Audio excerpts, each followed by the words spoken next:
በደቡብ አፍሪካ በኢትዮጵያ ላይ ምን እየሆነ ነው? ከ10 ዓመታት በላይ የቀጠለ ደቡብ አፍሪካ የሚኖሩ ሰርቶ በል ስደተኞችን የማጥቃት እንቅስቃሴ ከሰሞኑ በኢትዮጵያ እንግዲህ ተጀምሮም ወደ ሌሎች አፍሪካውያን ተዛምቷል። ሰርተን እንኑር ያሉ 4 ኢትዮጵያውያን ሀገር ሰላም ብለው ደፋ ቀና እያሉ ባሉበት በደቡብ አፍሪካ ወሮበሎች በጥይት ናዳ ሕይወታቸው አልፏል። ከግድያው ባለፈም ከሰሞኑ በዚያው በደቡብ አፍሪካ ስራችንና ቢዝነሳችን የተሻሙ አፍሪካውያን ሀገራችንን ጥለው ይውጡ የሚሉ ተቃውሞ ሰልፎችም ታይተዋል። በእነዚህ ሰልፎች ተሳታፊ ከነበሩ መካከል አንደኛዋ ለአልጀዚራ በሰጠችው ማብራሪያ ጉዳዩ ቀለም ጉዳይ አይደለም፣ ልክ እንደኛው ጥቁር የሆኑ አፍሪካውያን እህት ወንድሞቻችንን እንወዳለን፣ ግን ደግሞ ሀገራችን ራሷ የቻለች ሉዓላዊት ሀገር ናት። አሁን እነሱ በእኛ ሀገር ከመቆየት ይልቅ የገዛ ሀገራቸውን ለራሳቸውና ለልጆቻቸው የሚገነቡበት ጊዜ ነው ማለት እፈልጋለሁ ስትልም ተደምጣለች። It's about us protecting our country, which is a sovereign state. We love our African brothers and sisters, but it's time now that they also fix their own countries for their own children and their own. ተሰላፊው አንስት በዚህ መልኩ ትናገር እንጂ መረጃዎች የሚያሳዩት በደቡብ አፍሪካ ወጣቶች ውስጥ ያለው ችግር በሌሎች ስራውን ተሻሙ በሚባሉ አፍሪካውያን በኩል የሚታየው ታታሪነትና ከዜሮ ተነስቶ መለወጥ በእነሱ ውስጥ የሌለ መሆኑ ነው። በደቡብ አፍሪካ ጥቁር ወጣቶች በኩል ሰርቶ መብላት የሚለው እሳቤ ከቀረ ዓመታት ተቆጥረዋል። ለበርካቶቹ ጥቁሮች ሥራ ማለት በሀገሪቱ ብዙ አቅጣጫ በተደራጁ የማፊያ ቡድኖች ውስጥ መታቀፍ እንደማለት ነው። በሀገሪቱ ከተወሰኑ ጊዜያት ወዲህ በቡድን ደረጃ የተደራጁ ማፊያዎችም እንዳሸን እየፈሉ ይገኛል። የማፊያ ቡድኖቹ በቡድን በግልም የጦር መሳሪያ የታጠቁ ናቸው። በቀንና በጠራራ ፀሐይ በግልና በቡድን ሽጉጥና ገጀራን ይዘው ታጥቀው ይዞራሉ። ከየት መጡ ሳይባሉ ድንገት የሰው ሱቅ ዘለው በመግባት የዘረፋ ወንጀል የመፈጸማቸው ጉዳይ የተለመደና የዕለት ተዕለት ተግባር ሆኗል። እንደ አዲስ ነገር ተቆጥሮ ሊወራ የሚችል አይደለም። ሁሌም ያለና የተለመደ አንድ የደቡብ አፍሪካና በዚያ ያሉ ሌሎች ሀገራት ሕይወት አካል ሆኗል። ከዚያ የባሰ ሆኖ ሲመጣም ከንብረት ዘረፍ አልፎ ግድያ ይጨምራል። ማፊያዎቹ ጨካኞች ሲሆኑ ንብረት ዘርፈው የማይምሩባቸው አጋጣሚዎች በርካታ ሆኖ ይታያሉ። በያዙት ሽጉጥ ተኩሰው በቦታው የሚገኘውን የአገልግሎት ሰጪ ተኩሰው የሚገሉበት ሁኔታም እየተበራከተ መጥቷል።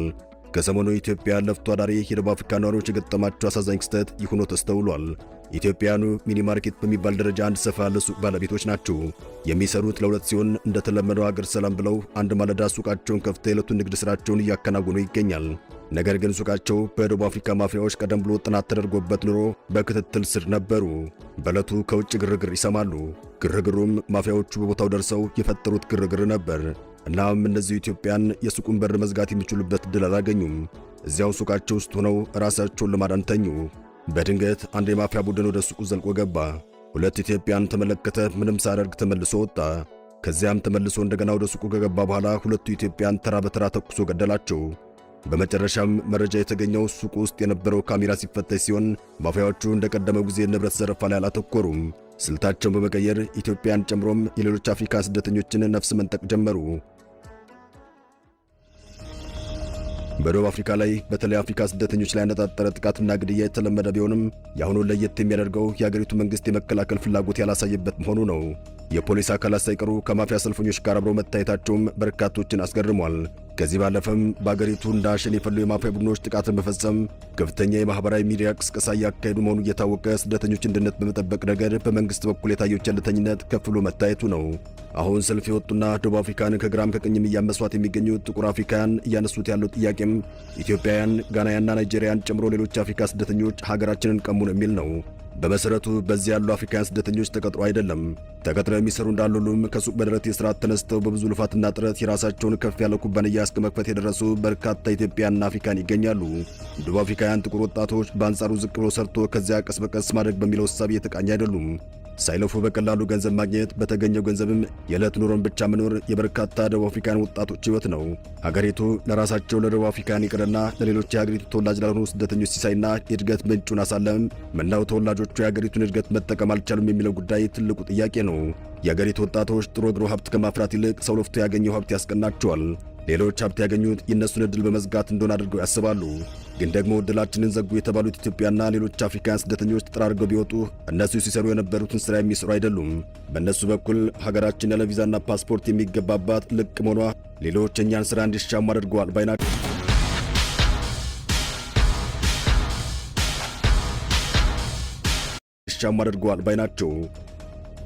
towards the foreigners, and many they say are inside South Africa illegally without visas.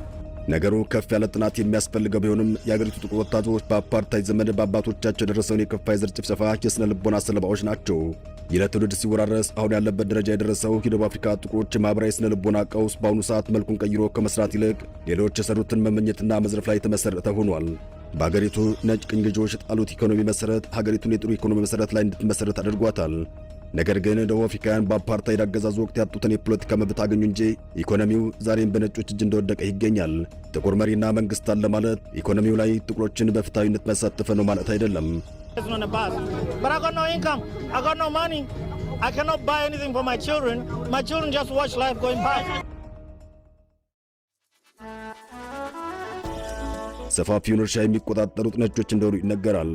በአገሪቱ በሚገኙ ታላላቅ ከተሞች ግዙፍ ህንፃዎችና የማምረቻ ኢንዱስትሪዎች በነጮች ባለቤትነት እንደተያዙ ይነገራል።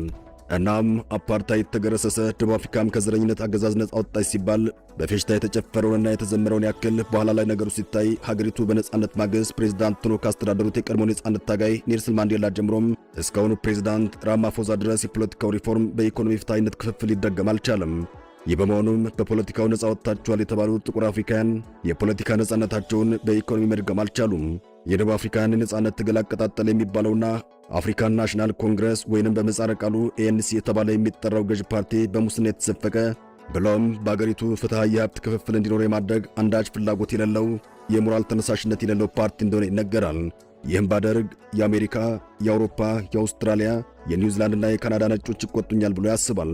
እንደሚታወቀው ከወራት በፊት የዚሁ የአፍሪካን ናሽናል ኮንግረስ ANC ፓርቲ መሪና የደቡብ አፍሪካ ፕሬዝዳንት ሆነው እያገለገሉ የሚገኙት ራማፎዛ ወደ ዋይት ሃውስ አምርተው ከፕሬዝዳንት ዶናልድ ትራምፕ ጋር ተወያይተው እንደነበር ይታወሳል። በዚህ ወቅትም ፕሬዝዳንት ትራምፕ ለራማፎዛ እንዲሁም የተገላቢጦሽ የሆነ ጥያቄ ሲያነሱላቸው ተሰምቷል። ይህ የትራምፕ ጥያቄም የደቡብ አፍሪካ ነጮች እየተገደሉ ነው፣ መሬታቸው እየተወረሰና በነጻነት እንዲኖሩ እየተደረገ አይደለም የሚል ነበር። ትራምፕ ራማፎዛን ዋይት ሃውስ ሲጋብዙም የደቡብ አፍሪካ ነጮች በጥቁር ጥቃት ውስጥ ናቸው ሊያስብላቸው የሚችል የፎቶግራፎችና የቪዲዮ ምስሎችን አዘጋጅተው እንደነበረም ተነግሯል። እንዲሁም በተቀነጨበ መልኩ ዶክመንታሪ ፊልሙን ከፕሬዝዳንት ዶናልድ ትራምፕ ጋር ቁጭ ብለው ተመልክተዋል።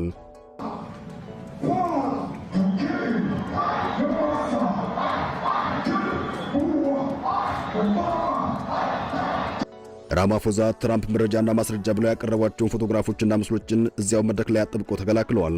በእርግጥ በኋላ ላይ መረጃው ሲጠራ ብዙ ግርፈቶችና የተሳሳቱ መረጃዎች ታጨቁበት እንደነበርም ተደርሶበታል። ለመሆኑ ስለ ደቡብ አፍሪካ ነጮች ለመከራከር ትራምፕ ማናቸው? ምን ስለሆኑ ነው የሚሉ አከራካሪ ጥያቄዎችም ተነስተው የነበረ መሆኑ ይታወሳል። towards the foreigners, and many they say are inside South Africa illegally without visas or በአሁኑ ሰዓት በደቡብ አፍሪካ ካለው ከበድ ያለ ጸረ ስደተኞች እንቅስቃሴ አንጻር ኢትዮጵያን ችግር ላይ ናቸው እየተባለ ይገኛል።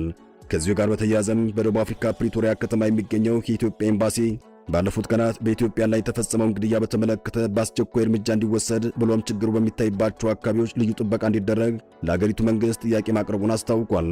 ኤምባሲው ረቡዕ 21 ቀን 2018 ዓ.ም ደቡብ አፍሪካ ውስጥ ለሚገኘው ኢትዮጵያን ባወጣው ማሳሰቢያው ኢትዮጵያን ላይ በግፈኞች እየደረሰ ያለው ግድያና በደል የተሰማውን ጥልቅ ሐዘን ገልጿል። ኤምባሲው ይህን መልእክት ያስተላለፈው በቀናት ልዩነት 4 ኢትዮጵያውያን መገደላቸው ከተሰማ በኋላ ሲሆን የደቡብ አፍሪካ መገናኛ ብዙሃን ያወጧቸው ዘገባዎች እንደሚያመላክቱት ኢትዮጵያውያን የተገደሉት ጆሃንስበርግ ከተማ ውስጥ በሚገኘው CBD የተሰኘው የንግድ ስፍራ ላይ ነው። የደቡብ አፍሪካ የተለያዩ መገናኛ ብዙሃን ይህን እጅግ አሰቃቂ ነው የተባለውን ተከታታይ ግድያ ተከታትለው የዘገቡበት ሁኔታ ታይቷል። ይህ ጉዳይ ከ10 ዓመት በፊት ጀምሮ ዛሬም ድረስ የቀጠለ ነው። አንዳንድ ጊዜ ልም ሌላ ጊዜ ደግሞ ቦግ እያለ በሰው ሕይወትና በንብረት ላይ ከባድ አደጋን የሚያደርስ እንቅስቃሴ ሆኗል። የአገሪቱ መንግስትም ለዚሁ ችግር ነው ሊባል የሚችል ዘላቂ መፍትሄ ሲሰጥ አይታይም። ሰላም ለመላው ዓለም ይሁን። አበቃን። ሰናይ ጊዜን ተመኘን።